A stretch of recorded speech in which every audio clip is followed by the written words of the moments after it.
اعوذ باللہ من الشیطان الرجیم بسم اللہ الرحمن الرحیم وبہ نستعین وہو خیر المعین صلی اللہ علی سیدنا محمد وآلہ الطاہرین۔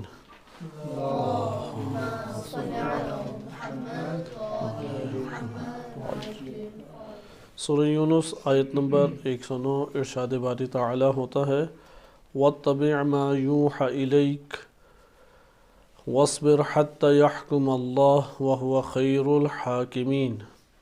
اس کا ترجمہ یہ بنتا ہے اور آپ صلی اللہ علیہ وسلم اتباع کریں اس کی جو آپ کے اوپر وحی کی گئی ہے، اور صبر کریں اور یہاں تک کہ یہاں تک کہ اللہ کا فیصلہ یا حکم آ جائے اور وہ بہترین فیصلہ کرنے والا ہے۔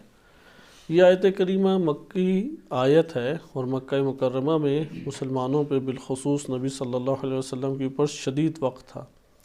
ہم اس آیت کے ضمن میں صبر کے موضوع کی حدیث پڑھ رہے تھے۔ اس حدیث کو توجہ سے سنیں کہ یہ حدیث امام علیہ السلام نے جو بیان کیا یہ قرآن کریم کے کلمات کا ایک قسم کا نچوڑ ہے۔ سورہ یونس میں 2 جگہوں کے اوپر یہ بات وارد ہوئی ہے اتباع وحی کی۔ ایک دفعہ یہ ہے کہ قرآن حکم دے رہا ہے کہ کس کی پیروی کرو؟ وحی کی پیروی کرو، صحیح ہے؟ جو وحی آئی ہے اس کی پیروی کی جائے، یعنی معاشرے کے اندر کس چیز کی ہمیں پیروی کرنی چاہیے؟ وحی کی پیروی کرنی چاہیے، نہ معاشرے کی ماننی چاہیے، نہ اپنے نفس کی ماننی چاہیے، نہ کسی اور شے کی ماننی چاہیے۔ جس شے کی ماننی چاہیے وہ اللہ تعالیٰ نے جو دین نازل کیا اس کی ماننی چاہیے۔ اور یہ ایک ہمارے پاس آیات کا مجموعہ کیا بنتا ہے کہ حکم دیا جا رہا ہے کہ اتباع کرو، اور دوسری جگہ مجموعہ بنتا ہے جہاں رسول اللہ صلی اللہ علیہ وسلم خود اعتراف کرتے ہیں کہ میں فقط اور فقط وحی کی اتباع کرتا ہوں، یہاں تک کہ میرا اور تم لوگوں کے درمیان بنیادی فرق جو ہے وہ یہی ہے کہ میرے اوپر وحی نازل ہوتی ہے، تم لوگوں کے اوپر وحی نازل نہیں ہوتی، اگرچہ اس بات کے لازمے سے بہت ساری چیزیں پتہ لگتی ہیں۔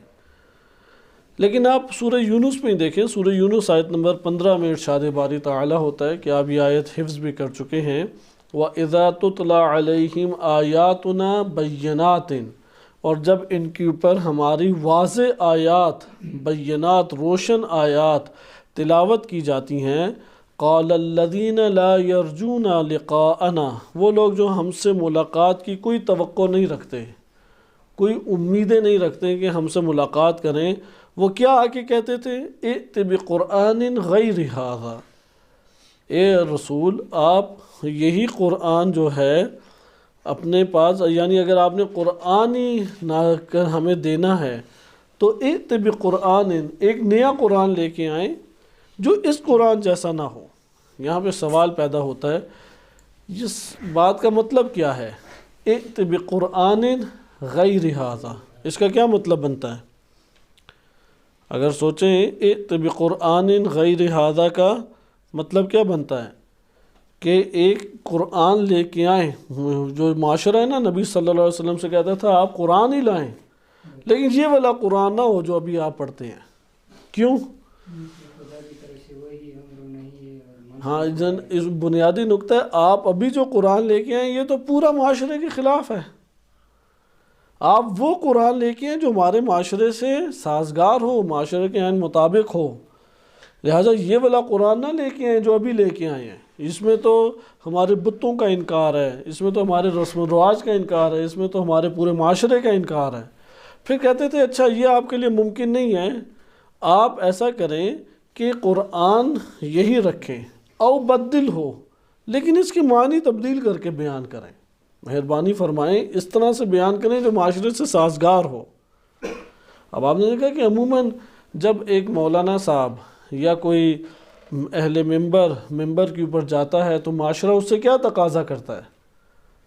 معاشرہ تقاضا کرتا ہے کہ آپ وہ کریں کہ جس کا معاشرہ تقاضا آپ سے کر رہا ہے۔ اگر آپ نے وہ پڑھا جو قرآن و روایات میں تو لوگ تو سنتے ہی نہیں ہیں، لوگ تو اٹھ کے چلے جائیں گے، تو لوگ تو رسول اللہ سے بھی نہیں سنتے تھے۔ اگر آپ یہ معیار رکھیں نا کہ جو لوگ سننا چاہتے ہیں وہ ہم سنانے لگ جائیں، اور قرآن کے معنی اسی کے مطابق بنانے لگ جائیں، اپنی طرف سے واقعات گھڑ لیں، اپنی طرف سے حدیثیں گھڑ لیں، اپنی طرف سے قرآن کے معنی توڑ موڑ کے بیان کرنا شروع کر دیں، تو یہ حرکت تو مشرکین مکہ کیا کرتے تھے، یہ تو زمانے جاہلیت کے طور طریقے ہیں۔ اب رسول کا فیصلہ سنیں، قل، اے رسول کہہ دیجئے، ما یکون لی، مجھے تو یہ اختیار ہی حاصل نہیں ہے، ان ابدلہ من تلقاء نفسی، میں اپنے پاس سے قرآن کی معنی تبدیل کرنے لگ جاؤں، مجھے یہ اختیار حاصل نہیں ہے۔ میری کیا اس اعتبار سے میرا موقف کیا ہے، ان اتبع الا ما یوحى الیہ، میں تو فقط اور فقط اس کی اتباع کرتا ہوں کہ جو میرے اوپر وحی کی جاتی ہے۔ انی اخاف ان عصیت ربی عذاب یوم عظیم، میں اس دن سے ڈرتا ہوں کہ اگر میں نے معصیت کی تو میرا رب عذاب یوم عظیم کا عذاب مجھے دے گا۔ اور قرآن نے واضح بیان کیا ہے کہ دنیا کے عذاب سے اشدتر و سختر عذاب کون سا ہے، وہ قیامت کا عذاب ہے، جیسا کہ سورہ رعد آیت نمبر 34 میں ارشاد باری تعالی ہوتا ہے، لَهُمْ عَذَابٌ فِي الْحَيَاةِ الدُّنْيَا، حیات دنیا میں، دنیاوی زندگی میں تو انہیں عذاب ہے، وَلَعَذَابُ الْآخِرَةِ أَشَقُّ وَمَا لَهُم مِّنَ اللَّهِ مِن وَاقٍ، اور روز قیامت کا جو آخرت کا عذاب ہے وہ سخت ترین ہے کہ اور اللہ سے کی جانب سے ان کو بچانے والا کوئی بھی نہیں ہے۔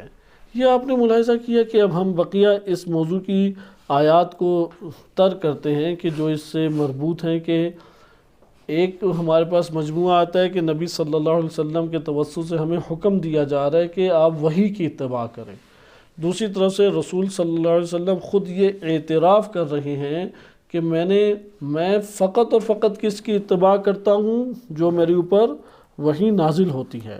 حتیٰ کہ یہ جو ہمارے پاس آیات ہیں کہ انت بشر مثلنا، ان آیات میں بھی جو انبیاء علیہ السلام کا موقف ہوا کرتا تھا وہ یہی تھا کہ ہم تمہاری طرح بلا شک و شبہ بشر ہیں، لیکن ہم میں اور تم میں فرق کہاں پر ہے؟ جو بنیادی فرق ہے وہ اسی چیز کا ہے، وہ یعنی وحی کا ہے۔ اس لیے آپ بعض آیات قرآن کریم کی ملاحظہ کریں، جیسے سورہ کہف آیت نمبر 110 میں ارشاد باری تعالی ہوتا ہے، قل، کہہ دیجئے، انما انا بشر مثلکم، کہ میں فقط و فقط تمہاری طرح، تمہاری مثل یعنی تمہاری مانند، تم اور میں ایک بشر نہیں ہے، تمہاری مانند میں بشر ہوں، یوحا الیہ، میرے اوپر کیا ہوتی ہے، وحی کی جاتی ہے، انما الہکم الہ واحد، ہم لوگوں کا، تم لوگوں کا ایک الہ ہے، ایک سے زائد الہ نہیں ہے، یہ وحی میرے اوپر کی جاتی ہے۔ یعنی بشر کی قبیل سے ہیں یہ جو ہمارے یہاں قصیدے پڑھے گئے ہیں اور بنائے گئے ہیں قصیدے، مثلا علی نہ بشر تھے نہ ملک تھے، وہ نہ الہ تھے اور نہ غیر الہ تھے کیا وہ کہتے ہیں اللہ جانے علی کیا تھے۔ تو یہ قرآن کریم اور روایات اہل بیت علیہ السلام کے واضح مطالب کے اور معارف کے خلاف ہے۔ اگر آپ قرآن کی آیات کے اوپر دقت کریں تو ہمارے پاس آیات واضح ہیں کہ اللہ تعالیٰ نے انبیاء و ائمہ علیہ السلام کو بشر کے مجموعے میں خلق کیا، لیکن بشر سارے کے سارے برابر نہیں ہیں، کوئی حیوانیت کے درجے پہ بشر گرا اور کوئی فرشتوں سے بالا تر چلا گیا، اور فرشتوں سے اس قدر بالا تر گیا وہ انسان کامل، وہ عظیم ہستی جیسے نبی صلی اللہ علیہ وسلم کہ قاب قوسین او ادنا، کہ اللہ اور اس ہستی کے وجود میں 2 کمانوں سے بھی کم فاصلہ تھا، اس قدر بلندی کے اوپر وہ ہستی گئی۔ اچھا وہ فرق کیا ہے، یوحا الیہ، میرے اوپر وحی کی جاتی ہے، تم لوگوں پہ وحی نہیں کی جاتی، کیونکہ وحی کس کے اوپر کی جاتی ہے؟ نبوت کے حروف اصلی کیا ہیں؟ علم صرف آپ پڑھتے ہیں، نبوت نبا سے ہے یا نباوا سے ہے، یعنی آخر میں واو ہے، اس کے حروف اصلی میں نون با واو ہے، یا نون با حمزہ ہے، کیا ہے صحیح؟ نبا سے ہے یا نبوا سے ہے؟ آپ لوگ اسے مسلسل سورہ یونس کے ذیل میں تکراراً اس بات کو پڑھ چکے ہیں کہ نبوا سے ہے۔ نبوا کا مطلب ہوتا ہے بلندی، نبا کا مطلب ہوتا ہے خبر دینا۔ نبی جو ہے وہ خبر دینا تو رسول کا کام تھا، شریعت نازل ہوتی ہے تو وہ پہنچاتا ہے نبی کے لیے، یعنی عقائدی ٹرم میں، قرآن کریم کی ٹرم میں بات نہیں ہو رہی، عقائدی اصطلاح میں۔ لیکن علماء اور محققین نے اس چیز کو ذکر کیا ہے کہ جنہوں نے نبا کہا ہے یہ درست نہیں ہے۔ حقیقت یہ ہے کہ یہ نبوا سے نبوت ہے۔ نبوا ہوتا ہے کہ اتنی بلندی کے اوپر جانا، اتنی رفعت کے اوپر جانا کہ وہاں پہ اللہ سبحانہ وتعالی خصوصی عنایت وحی کی صورت میں کرتا ہے۔ لہذا بشر کے مجموعے سے ہے، لیکن رفعت اتنی بلند ہے کہ اللہ سے ارتباط ہے براہ راست یا فرشتے کے ذریعے ارتباط ہے۔ وہ 3 طریقے قرآن نے ذکر کیے ہیں، واضح یہ بات۔ لہذا یہ ہمارے پاس، ہم اسی کے اوپر اکتفا کرتے ہیں۔ وَإِلَّا ہمارے پاس قرآن کی کئی آیات ہیں جس میں اللہ سبحانہ وتعالی نے اس چیز کا ذکر کیا ہے کہ اتباع جب انبیاء علیہ السلام کی طرف آئے تو وہ فقط اور فقط کس کی اتباع کرتے ہیں؟ جو وحی ان کے اوپر کی جاتی ہے۔ ہم صبر کے حوالے سے پڑھ رہے تھے، یہ پہلا حصہ کلیئر ہوا، اتبع ما یوحى الیک، کہ آپ اس کی اتباع کریں جو آپ کے اوپر وحی کی گئی۔ اور رسول اللہ سورہ یونس میں پہلے آیت نمبر 15 میں اس بات کا اعتراف کر چکے ہیں، ان اتبع الا ما یوحى الی، میں فقط اور فقط کس کی اتباع کرتا ہوں؟ جو میرے اوپر وحی کی جاتی ہے۔ وَاصْبِرْ، اچھا اتباع کے ساتھ ساتھ صبر جداگانہ ایک خصلت ہے۔ ہم نے کل اس کے اوپر دلیل کہاں سے پڑھی تھی؟ سورۃ العصر سے۔ ادھر بھی آپ کہیں گے کہ جب اتباع ہے تو اس میں سب کوئی شامل ہو گیا، یہ بات واضح ہے یا نہیں؟ جب اتباع ما یوحى الی، تو جو رسول اللہ کے پر وحی کی گئی ہے، ما یوحى الی کا جو رسول اللہ پہ وحی کی گئی ہے، کیا اس میں صبر شامل نہیں ہے؟ صبر کا حکم، صبر کا حکم شامل ہے۔ تو پھر جدا طور پہ صبر کو کیوں ذکر کیا؟ وہ صبر کی حیثیت کی وجہ سے، جس انسان میں صبر نہیں ہوتا اس کے وجود میں رشد نہیں ہوتا، اس کی زندگی کے اندر ایمان جنم ہی نہیں لے پاتا، جو لیا گیا تھا وہ بھی مردہ ہو جاتا ہے۔ آپ صحیح سند روایات پڑھ چکے ہیں۔ اگر صبر نہیں ہے اور کوئی بہت اچھے کام کرے تو وہ اس کے سارے اچھے کام کیا ہو جائیں گے؟ وقت کے ساتھ ساتھ مردہ ہو جائیں گے۔ صبر کن چیزوں کے اوپر؟ صبر کسے کہتے ہیں؟ اپنے نفس کو قابو کر لینا، اپنے نفس میں اظہار نہ کر دینا، حبس النفس، نفس کو اندر سے قابو میں رکھنا، خوشی کے موقع پہ بھی قابو رکھنا۔ آپ نے جیسے دیکھا ہوگا فٹ بال کے میچز میں، کرکٹ کے میچز میں، وہ ایک گول کر لیتا ہے تو اسے سمجھ ہی نہیں آتی ہوا کیا ہے، کہاں ٹکر مارنی ہے، کہاں پہ اس نے جانا ہے، پہلے ادھر جاتا ہے پھر ادھر جاتا ہے، پھر کہتا ہے نہیں اب ادھر جانا ہے، اور بقیہ بھی دیکھ کے پاگل ہو جاتے ہیں۔ اسی طرح کرکٹ میں ایسا ہوتا ہے، اس نے مثلا بولنگ کی اور وکٹ گرا دی تو بعض تو طیارے کی طرح ہاتھ پھیلا کے اڑنے کی کوشش کرتے ہیں، تھوڑی دیر میں ہوش آ جاتا ہے نہیں ہم ادھر ہی ہیں زمین پہ، تو بعض عجیب و غریب حرکتیں شروع کر دیتے ہیں۔ خوشی کے مواقع میں اندر قابو کریں، صبر کا تقاضا ہے، صبر کا تقاضا کے اندر قابو کریں۔ یہ اچھی صفت انسان کے لیے نہیں ہے کہ خوشی میں آپے سے باہر ہو جائے، چیخ و پکار شروع کر دے۔ عموماً یہ لڑکے جو بالخصوص 15 سے 20 سال کی عمر میں ٹین ایجرز جسے کہتے ہیں، عموماً ان کی آپ کالج لائف میں دیکھیں یا جو اسکولوں میں ہیں، ایک ساتھ چیخیں مارنا شروع ہو جائیں گے، موٹر سائیکل پہ جا رہے ہیں خوب چیخیں ماریں گے، ایک جوانی کی لذت لے رہے ہوتے ہیں، شخصیت نیچے چلی جاتی ہیں ان چیزوں سے۔ لہذا ضروری ہے کہ خوشی کے مواقعوں پہ کیا کریں؟ صبر کریں۔ اسی طرح غمی کے موقع پہ صبر کریں، لذات کے موقع پہ صبر کریں۔ مثلا دل چاہ رہا ہے کہ یار یہ چیز کھا لوں میں یا یہ چیز اٹھا لوں میں، لیکن انسان صبر کرے کہ نہیں یہ نہیں کھانی، مثلا یہ حرام ہے، یہ کام کرنا خلاف ادب ہے۔ اگر صبر نہیں کرے گا تو جو اچھی خصلت لے آئے وہ کیا ہو جائے گی؟ مردہ۔ کیونکہ صبر کی جسم سے، سر کی جو جسم سے نسبت ہے، صبر کی ایمان سے یہی نسبت ہے۔ پورا جسم آپ ایمان کا بنا دیں، ہاتھوں کو تقوی قرار دے دیں، ٹانگوں کو آپ عمل صالح قرار دے دیں، اپنے مثلاً دل کو آپ حکمت قرار دے دیں، یہ سارا کا سارا ایمان مردہ ہو جاتا ہے اگر صبر نہ ہو۔ روایت ہم پڑھ رہے تھے، اس روایت کو حتماً آج انشاءاللہ تعالی ہم ختم کرتے ہیں، کیونکہ ایک حصہ آپ نے پڑھ لیا تھا۔ امام صادق علیہ السلام فرماتے ہیں کہ جو نبی صلی اللہ علیہ وسلم نے صبر کیا وہ کسی اور نے ویسا صبر نہیں کیا، لہٰذا اللہ تعالیٰ نے خصوصی حکم دیا صبر و رفق، نرمی سے پیش آؤ، نرمی سے پیش آؤ۔ اس کا یہ مطلب نہیں ہے سختی ہونی نہیں چاہیے، شریعت کے دائرے میں سختی ہونی چاہیے، سختی مجبوری کا نام ہے، لیکن رفق بھی مجبوری کا نام ہے نہیں، مہربانی تعارف اور اپنی شخصیت کا نام ہے۔ شخصیت میں مہربانی ہونی چاہیے، مجبوری میں سختی ہونی چاہیے، جب کام ہی نہ چل رہا ہو، کام چلانے کے لیے سختی ہے، وَإِلَّا سختی صحیح چیز نہیں ہے۔ اچھا، نبی اکرم صلی اللہ علیہ وسلم کو اس حدیث میں جو وارد ہوا ہے، آپ صلی اللہ علیہ وسلم نے صبر کرنا شروع کر دیا۔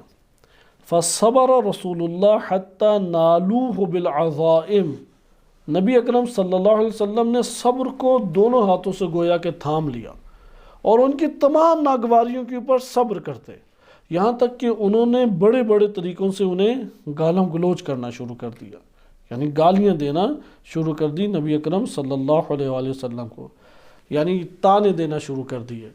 تفسیر قمی میں لکھا ہے کہ گالیوں سے کیا مراد ہے، ان کی طرف جھوٹ کی نسبتیں دینے لگ گئے۔ مثلا نبی صلی اللہ علیہ وسلم اللہ کا پیغام سناتے، کہتے یہ تو شاعری کرتا ہے۔ جیسے میں نے پہلے بھی واقعہ سنایا کہ سرداران آگے انہوں نے کہا کہ اے رسول اگر آپ وہ درخت سے گواہی دلوا دیں ہم ایمان لے آئیں گے۔ رسول نے پوچھا تم ایمان لے آؤ گے؟ انہوں نے کہا لے آئیں گے۔ پھر وہ جب درخت نے گواہی دی، کہا نہیں چل کے ادھر تک آئے، جب چل کے آئے کہا نہیں ہمارے سامنے جھکے، جب جھک گیا تو کہا کہ نعوذ باللہ انت ساحر، آپ جادوگر ہیں، جادوگری کا الزام لگایا، نعوذ باللہ مجنون کا الزام لگایا، معلم سکھا کے جسے بھیجا گیا ہے کہ نعوذ باللہ یہودی اور عیسائیوں سے یہ سیکھ آئے ہیں، اس لیے گزشتہ انبیاء کے واقعات اور اس طرح بیان کرتے ہیں۔ یہ وہ الزامات ہیں۔ نالوہ بالعظائم، بڑے بڑے تانوں کے ذریعے سے رسول صلی اللہ علیہ وسلم کو تانے دیتے تھے۔ انسان کو ایک تانا مل جائے نا تو اندر کی کیفیت پتہ لگتی ہے انسان کو۔ اس کو اگر پورا دن جسمانی کام محنت مشقت کا کرنا پڑے تو اس کے اوپر صبر کر جاتا ہے، تانے کے اوپر انسان صبر نہیں کرتا، اور سالہ سال مدتوں تک اسے ذہن میں رکھتا ہے، اور اندر جب اس کا خیال آتا ہے تو ایک حرارت اور غضب انسان میں وجود میں آ جاتا ہے۔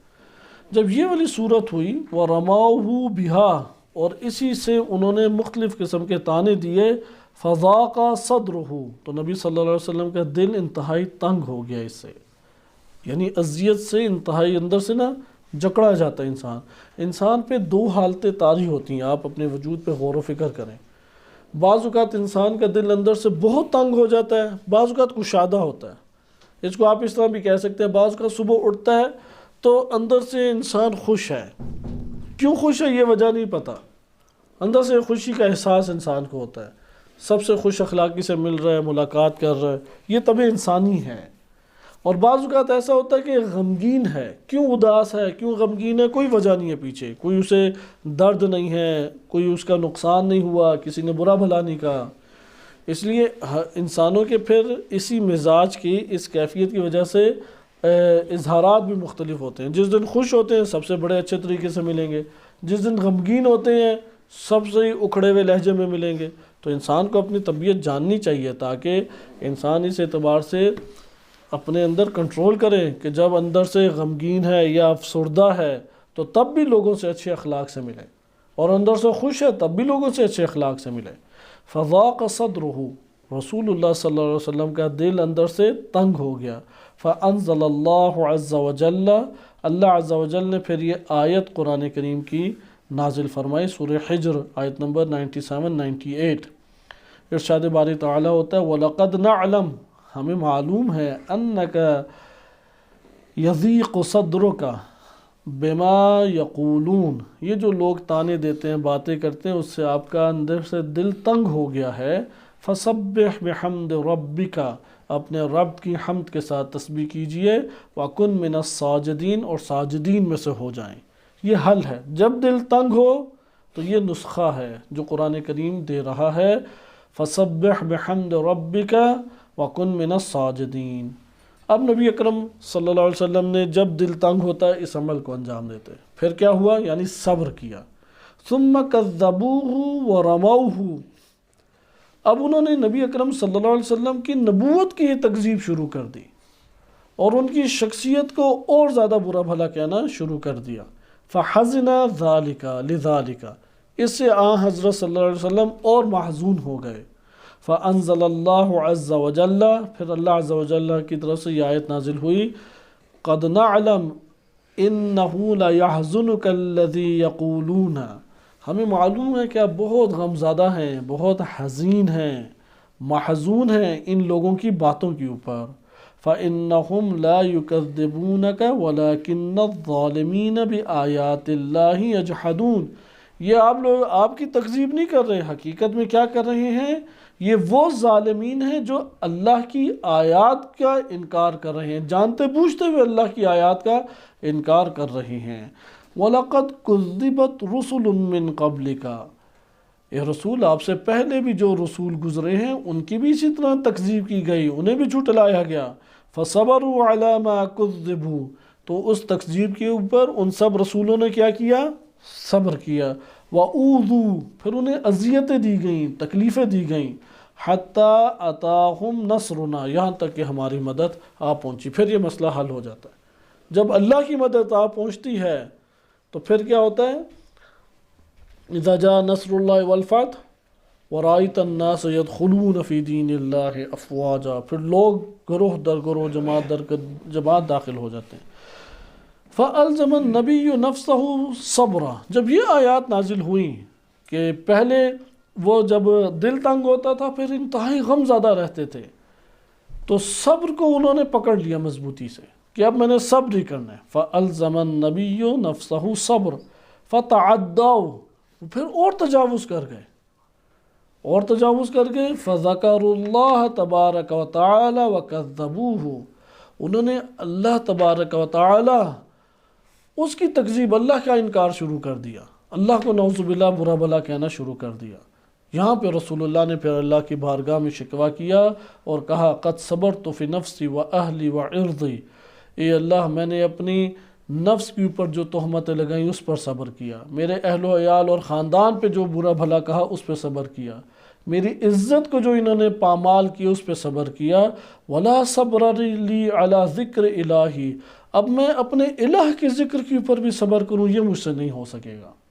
فانزل اللہ عز وجل، اللہ عز وجل کی طرف سے پھر یہ وحی نازل ہوئی، وَلَقَدْ خَلَقْنَا السَّمَاوَاتِ وَالْأَرْضَ وَمَا بَيْنَهُمَا فِي سِتَّةِ أَيَّامٍ، ہم نے خلق کیا آسمانوں کو اور زمین کو، اور جو کچھ آسمانوں اور زمین کے درمیان تھا کتنے دنوں میں؟ 6 دنوں میں۔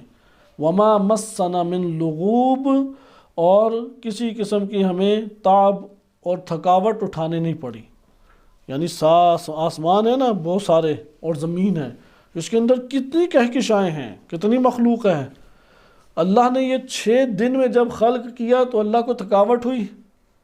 نہیں، کوئی مشکل نہیں پیش آئی۔ غور و فکر کرنا پڑا اللہ کو؟ نہیں، غور و فکر بھی نہیں کرنا پڑا، نہ اندرونی تھکاوٹ نہ بیرونی تھکاوٹ۔ وما مسنا من لغوب، یہ قدرت الہی ہے، اس قدر اللہ قادر ہے۔ پھر کیا فرمایا اللہ نے؟ فاصبر علی ما یقولون، یہ جو کہتے ہیں رسول صبر کریں۔ ابھی مکی مرحلہ یہی ہوتا ہے، جب علاقوں میں جا کے کام شروع کرنا ہے یہی مکی مرحلہ ہے، فوراً لڑائی جھگڑے نہیں شروع کر دینے۔ تزکیہ نفس کا جب مرحلہ ہوتا ہے وہ یہی مرحلہ ہے، ملکہ صبر حاصل ہونا ضروری ہے۔ فاصبر علی ما یقولون، جو کہتے ہیں رسول صبر کرو اس پر۔ فصبر النبی فی جمیع احوالہ، نبی اکرم صلی اللہ علیہ وسلم نے ٹھان لی کہ تمام احوال میں صبر کرنا ہے۔ یہ وہی جملہ جو امام صادق علیہ السلام نے اسے نصیحت کرتے ہوئے حفص کو کہا تھا، علیک بالصبر فی جمیع امورک، اے حفص تمام کے تمام امور میں صبر کرو، بالفاظ دیگر شادی کا مسئلہ ہو صبر کرو، کمائی کا مسئلہ ہو صبر کرو، فقر کا مسئلہ ہو صبر کرو، مرض کا مسئلہ ہو صبر کرو، تمام حالات میں صبر کرو۔ پھر آگے فرماتے ہیں ثم بشر فی عطرتہ بالائمۃ ووصفوا بالصبر۔ اب یہ دیکھیں نتیجہ، صبر کا پھل کیا اللہ تعالیٰ نے دیا۔ اس صبر کے پھل کے نتیجے میں اللہ نے ائمہ اطہار علیہ السلام کی بشارت رسول اللہ کو دی، اور ان کو بھی صبر کے ساتھ متصف کیا، ائمہ کو بھی، ائمہ نے بھی صبر ہی کرنا ہے۔ فقال جل ثناؤہ، اللہ جل ثناؤہ نے کیا فرمایا؟ وجعلنا منہم ائمۃ یہدون بامرنا لما صبروا، اور ہم نے ان میں سے ائمہ قرار دیے کہ جو ہمارے امر کے ساتھ ہمارے امر کی طرف ہدایت کرتے ہیں جب انہوں نے صبر کیا۔ وَكَانُوا بِآيَاتِنَا يُوقِنُونَ، وہ اہل یقین میں سے ہیں، ہماری آیات کے اوپر ایقان اور یقین رکھتے ہیں۔ وَعِنْدَ ذَلِكَ قال، اس وقت نبی اکرم صلی اللہ علیہ وسلم نے فرمایا الصبر من الایمان، صبر کی ایمان میں وہی نسبت ہے کالرأس من الجسد، جو سر کی حیثیت جسم کے اوپر ہے۔ فشکر اللہ عز وجل ذالک لہو، اس کے اوپر اللہ کا انہوں نے شکر ادا کیا۔ فانزل اللہ عز وجل، اور اللہ عز وجل نے پھر یہ آیت نازل کی وتمت کلمۃ ربک الحسنی علی بنی اسرائیل بما صبروا، اور آپ کے رب کا وہ بہترین کلمہ تمام ہوا بنی اسرائیل کی پر جب انہوں نے صبر کیا، یعنی صبر کرنے کی وجہ سے اللہ نے اپنی تمام نعمات کو تمام کیا۔ وَدَمَّرْنَا مَا كَانَ يَصْنَعُ فِرْعَوْنُ وَقَوْمُهُ وَمَا كَانُوا يَعْرِشُونَ، اور جو کچھ بھی فرعون اور اس کی قوموں نے انجام دیا اللہ سبحانہ وتعالیٰ نے اس سب کو برباد کر دیا۔ فقال، پھر نبی اکرم صلی اللہ علیہ وسلم نے فرمایا انہو بشر و انتقام، یہ میرے اوپر جو آیت نازل ہوئی ہے اس میں بشارت ہے تم لوگوں کے لیے، کیونکہ بنی اسرائیل کو کہا کہ نعمت تمام ہوئی، اور فرعون کی بربادی کس کی طرف اشارہ ہے؟ اللہ کے انتقام کی طرف۔ فَأَبَاحَ اللَّهُ عَزَّ وَجَلَّ لَهُ قِتَالَ الْمُشْرِكِينَ، اس آیت کے بعد اللہ تعالیٰ نے رسول اللہ کو اجازت دے دی مشرکین سے جنگ کرو اور ان کی گردنیں اڑائی جائیں۔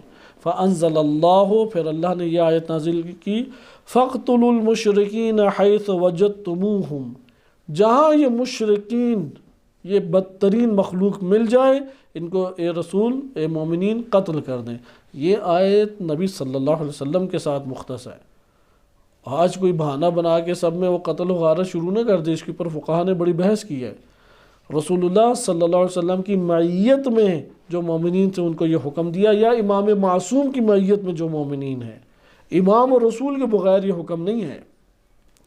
وَخُذُوهُمْ وَاحْصُرُوهُمْ، ان کو پکڑو صحیح طریقے سے، محاصرہ ان کا کرو، بند کرو۔ وَاقْعُدُوا لَهُمْ كُلَّ مَرْصَدٍ، اور ان کو دبوچنے کے لیے جہاں جہاں گھات لگا کے تم بیٹھ سکتے ہو بیٹھو، اور انہیں پکڑ کے قتل کرو۔ پھر آگے ایک اور سورہ میں اللہ تعالیٰ نے ارشاد فرمایا وَاقْتُلُوهُمْ حَيْثُ ثَقِفْتُمُوهُمْ، تمہیں یہ جہاں پر بھی نظر آئیں، جدھر پالو ادھر قتل کر دو۔ فَقَتَلَهُمُ اللَّهُ عَلَى يَدَيْ رَسُولِ اللَّهِ وَأَحِبَّائِهِ، اللہ نے پھر ان مشرکین کو قتل کیا نبی صلی اللہ علیہ وسلم کے ہاتھوں سے اور رسول اللہ صلی اللہ علیہ وسلم کے احبا یعنی محبوب صحابہ کے ہاتھوں سے۔ وَجَعَلَ لَهُ ثَوَابَ صَبْرِهِ مَعَ مَا ادَّخَرَ لَهُ فِي الْآخِرَةِ، اور اللہ نے نبی اکرم صلی اللہ علیہ وسلم کے لیے ثواب قرار دیا ان کے صبر کی وجہ سے، اور یہ اس کے علاوہ ہے کہ جو ذخیرہ اللہ نے ان کے لیے آخرت میں رکھا تھا۔ فَمَنْ صَبَرَ وَاحْتَسَبَ، جس نے بھی صبر کیا اور حبس کیا، احتساب کیا، اپنے اندر اپنے جذبات اور احساسات کو دبا کے رکھا، لم یخرج من الدنیا، وہ اس وقت تک دنیا سے نہیں اٹھے گا حتی یقر اللہ لہ عینہ فی اعدائہ، یہاں تک کہ اللہ اس کے آنکھوں کے سامنے اس کا مقام اس کے دشمنوں میں بنا دے، یعنی اس کو اس کے دشمنوں میں بہت بڑی ہستی دے دے گا۔ ہمارے سامنے امام خمینی رحمۃ اللہ علیہ، سید حسن نصر اللہ، ان کے دونوں کی اولادیں شہید ہوئی اسی راہ میں۔ شہید مصطفیٰ خمینی بڑے قیمتی شخصیت تھی، امام خمینی کے بیٹے مجتہد تھے، وہ اسی راہ میں شہید ہوئے۔ شہید ہادی سید حسن نصر اللہ کے بیٹے ہیں، وہ اسی راہ میں شہید ہوئے۔ شہید عماد مغنیہ اور ان کے بیٹے جو ہیں شہید جواد مغنی، ان کے بیٹے عماد، وہ اسی طریقے سے شہید ہوئے۔ تو شہداء کی ہمارے پاس ایک لسٹ ہے، اور دشمنوں میں ان کی شخصیت بہت بزرگ ہے، وہ اس وقت تک دنیا سے نہیں اٹھتا جب تک دشمنوں کی آنکھوں میں اس کی شخصیت نہ بنا دے۔ مع ما یدخر له فی الآخرہ، یہ اس کے علاوہ ہے جو اللہ نے آخرت میں اس کے لیے ذخیرہ کیا۔ اسی لیے صحیح سند روایت ہے کہ روز قیامت جب حشر کا میدان برپا ہوگا، روز قیامت بڑی بری حالت انسانوں کی ہوگی، ہر کوئی اپنے اپنے مقام پہ اپنے اعمال کے ساتھ کھڑا ہوگا، صحیح سند روایات میں سے ہے یہ۔ اب جب سارے اپنے اپنی جگہوں پہ کھڑے ہوں گے تو ہر کوئی چاہے گا کہ اس اذیت سے نکلوں، اس گرمی، اس پیاس، اس مصیبت سے نکلوں اور حساب کتاب کسی طرح شروع ہو۔ تو ندا دی جائے گی این الصابرون، تو تیزی سے لوگ چند گردنیں اٹھا کے کھڑے ہو جائیں گے اور پنجوں کے بل اوپر ہو کے دکھانے کی کوشش کریں گے ہم ہیں ہم ہیں۔ پھر انہیں کہا جائے گا کہ جاؤ جنت میں بدون حساب داخل ہو جاؤ، تو بھاگے جائیں گے، تو فرشتے فوراً دروازہ بند کر لیں گے، تو یہ ادھر مکے مارنے لگ جائیں گے کہ کھولو یہ دروازے۔ تو دروازے پہ فرشتے آئیں گے کہ حساب دو، یعنی پاسپورٹ دو تو پھر جاؤ اندر، حساب دو ورنہ تو نہیں جا سکتے۔ تو انہوں نے کہا کہ اچھا تم ہو کون یہ تو بتاؤ، تو وہ اپنا تعارف کرائیں گے، نحن اہل الصبر، ہم صابرین میں سے ہیں، اہل صبر کرنے والوں میں سے ہیں۔ تو پھر قرآن کی یہ آیت ہے کہ انما یوفی الصابرون اجرہم بغیر حساب، صابرین ہے وہ طبقہ کہ قرآن میں نص آ گئی کہ یہ وہ طبقہ ہے جن کا اجر اللہ تعالیٰ بغیر کسی حساب کتاب کے دے دے گا۔ اس لیے صبر کریں، ساری کی ساری آسانیاں ہیں۔ ایک فقر کے بارے میں یہ روایات ہیں اور ایک صبر، کیونکہ فقر تو اوج صبر ہے، تو صبر اور فقر کے بارے میں ادھر جتنا غنی ہے اتنا پریشان ہے بعد میں، بے شک مومن ہی کیوں نہ ہو بعد میں پریشان ہے، جتنا فقیر ہے اتنا خوشحال ہے بعد میں۔ تو یہ ہمارے پاس آیات ہیں جس میں صبر کا مقام آپ نے دیکھا کہ نبی اکرم صلی اللہ علیہ وسلم کو ائمہ اطہار علیہ السلام کا تحفہ اور بشارت کمال صبر کے نتیجے میں اللہ تعالیٰ نے عنایت فرمائی، کیونکہ تمام انبیاء میں سب سے زیادہ صابر تھے، تو اس صبر کے نتیجے میں ائمہ اطہار علیہ السلام نے کو اللہ تعالیٰ نے عطا فرمایا 12 ائمہ، اور ان کو بھی کس سے متصف کیا؟ صبر سے۔ وصلی اللہ علی سیدنا محمد وآلہ الطاہرین۔